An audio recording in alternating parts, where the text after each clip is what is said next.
காலங்கள் மாறிப்போகும். உன் மீது கொண்ட காதல் உயிரையும் தாண்டி வாழும். சொன்னதெல்லாம் இனி நடக்குமா?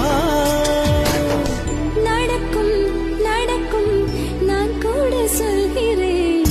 அழகே பிரம்மனிடம் மனு கொடுக்க போயிருந்தேன், நீ என் மனைவியாக வேண்டும் என்று. ஆண்டு பல காத்திருக்க வேண்டும் என்று அவன் சொன்னான். ஆயுள் வரை காத்திருப்பேன் என்று நானும் சொல்லி வந்தேன். என் ஆசை நிறை